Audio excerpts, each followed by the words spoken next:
자, 지금부터 보시면요. 자, 주택임대차보호법이죠. 자, 적용 범위를 한번 보도록 그렇게 하겠습니다.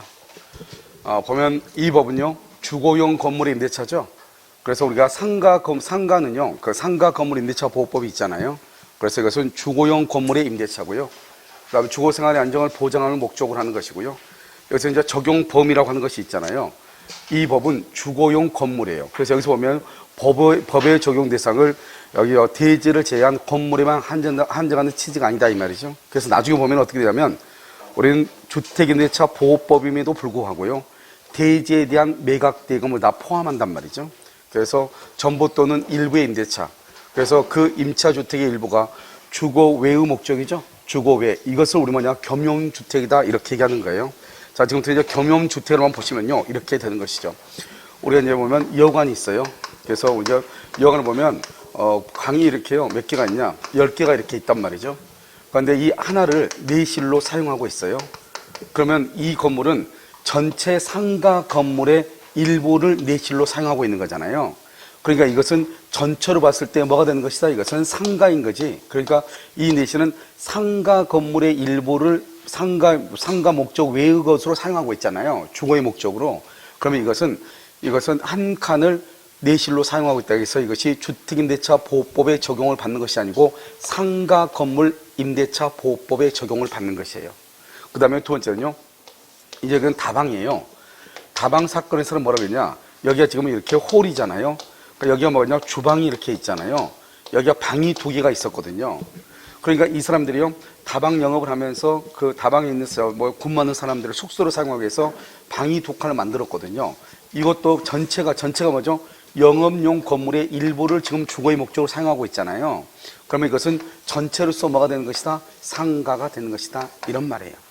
그 다음에 이제 슈퍼마켓 사건에서는 뭐라고 했냐면요, 슈퍼 사건에서는 이게 토지가, 그러니까 건물이 이렇게 있잖아요. 이 건물인데 여기가요, 여기에 이제 그 슈퍼고요. 여기에서 이제 이게 주거인데요.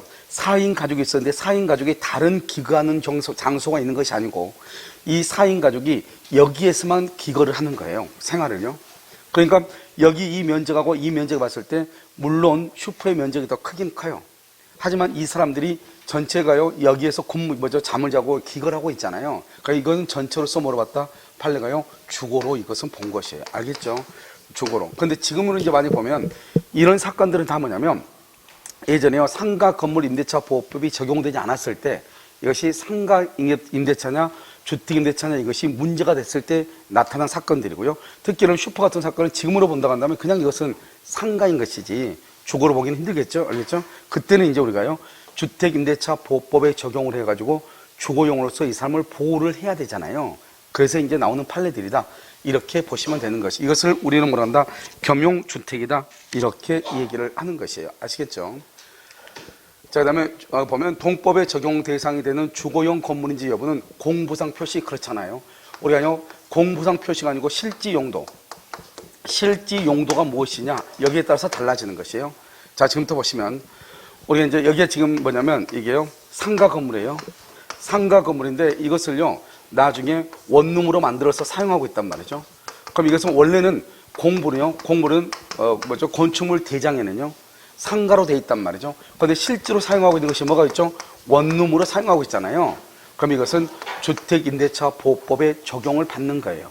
무슨 말인지 알겠죠? 그래서 상가 건물 임대차 보호법에 적용을 받는 것이 아니고 이것을 뭐라고 한다? 공부상 표시에 따라서 결정을 하는 것이 아니고 뭐에 따라서 결정한다? 실지 용도, 이렇게 얘기를 하는 거예요. 알겠죠? 그래서 틀린 것이죠. 그 다음에 임차주택이 미등기다. 자요, 우리는 미등기 건물하고요, 그 다음에 무허가 건물이 있잖아요. 이렇게 미등기 무허가 건물도 인정되는 것이 있죠. 지금 보면 여기 주택임대차요, 주택임대차 보호법에 적용을 받는 것이고요. 그 다음에 여기 지상물 매수 청구권이요. 그래서 지상물 매수 청구권에서 말하는 이 지상물에도 미등기 무허가 건물이 포함이 되는 것이고요. 그 다음에 이거 법정 지상권이요. 그러면 법정 지상권이 성립하려면 타인의 토지 위에 건물이 존재해야 되잖아요. 이때 건물은 무허가 미등기도 포함이 된다 이 말이에요.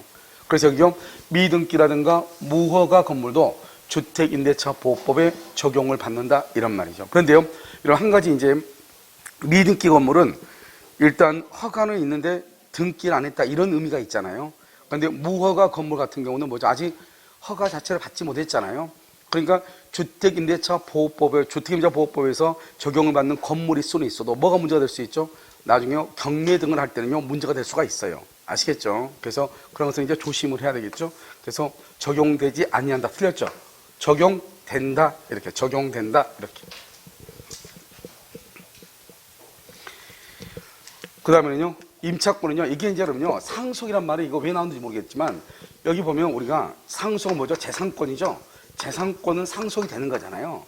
그럼 재산권은 뭐가 있어요? 물권이 있고 그 다음에 뭐가 있고 채권이 있고 뭐 유가 증권 이런 것들이 다 재산권에 속하는 거잖아요.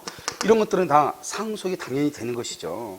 그래서 여기서 보면 여기 임차권은 뭐요? 채권으로서 뭐에 속한다? 재산권에 속하는 거잖아요. 그러니까 당연히 뭐가 된다? 상속이 될 수 있다 이 말이죠. 그래서 그럼요 임차권은 상속될 수 있다 이렇게 나왔는데 그럼 이것은 이제 우리가 뭐를 봐야 되냐면요 나중에 우리가 이제 보면 임차권을 취득하게 되는 원인들이 있거든요. 그럼 임차권 취득의 원인을 보면 뭐가 나오냐? 상속에 의해서 임차권을 취득할 수가 있는 것이죠. 자, 그런 것들이 다 뭐냐면 재산권의 일종이니까 그렇다 이런 말이에요. 아시겠죠? 이렇게.